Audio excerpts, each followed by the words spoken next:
Usulan kembali kepada Undang-Undang Dasar 1945 sebelum amandemen kembali bergaung. Dewan Presidium Konstitusi dalam konsolidasi tanggal 3 November kemarin menyatakan akan menyelenggarakan usulan di MPR RI pada tanggal 10 November.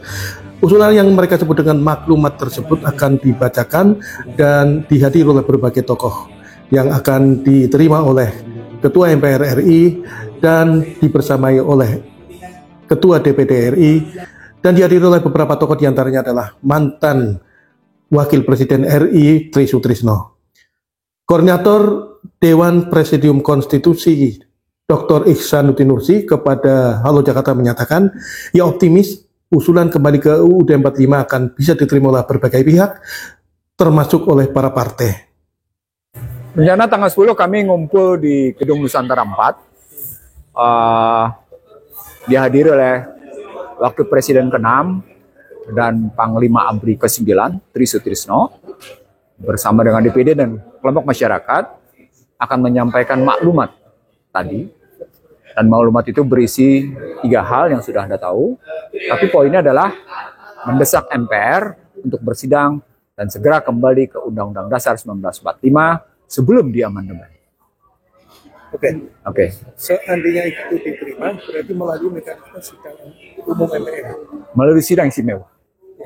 Lantas dengan konstelasi yang sekarang kira-kira gimana?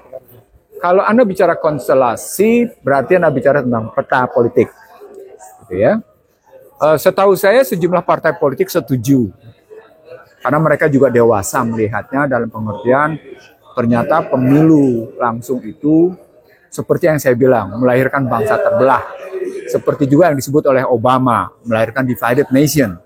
Dan akhirnya bahkan di Amerika disebut sebagai land of equality. Land of equality. Karena ketimpangan. Itu buku baru yang menyebut bahwa demokrasi total mereka mengakibatkan ketimpangan. Artinya kita tidak bisa mengikuti jejak yang salah, jejak yang tersesat.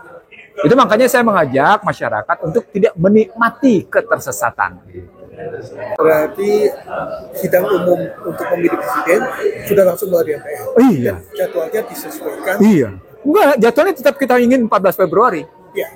Berarti bukan disesuaikan. Kita tarik, jadi apa yang sudah dilakukan oleh KPU, kita adopsi masuk di MPR. Lalu kita tambahkan syarat-syaratnya, lalu para pihak yang ingin mencalonkan diri sebagai calon presiden, monggo. Jadi calon nggak bisa lagi 3, bisa lebih. Gitu. Jadi ada perubahan total ya dari situasi yang sekarang. Betul, perubahan. Dan itu akibatnya adalah masyarakat tetap menjadi bersatu. Masyarakat tidak terpecah-pecah, emosi politik masyarakat yang disebut dengan psychological mass-nya, psikologi massa di bidang politik. Kan psychological mass itu bisa soal ekonomi. Panic buying itu psychological mass in economic. Kalau dalam politik, psychological mass, psikologi massanya, itu kita pindahkan menjadi orang-orang di MPR. Tapi dengan ukuran-ukuran yang tadi saya bilang, tingkat kecerdasannya, tingkat keilmuannya, tingkat pemahamannya, dia bisa mengambil hikmah kebijaksanaannya gitu. Oke, berarti kan logikanya terbentuk MPR baru ya sebelum Betul. Itu gimana mekanisme? Gampang. Negara ini terbentuk antara lain karena kontribusi raja-raja dan sultan serta masyarakat adat. Itu untuk utusan daerah. Untuk utusan golongan sudah ada 11 golongan. Itu juga bisa bikin syaratnya.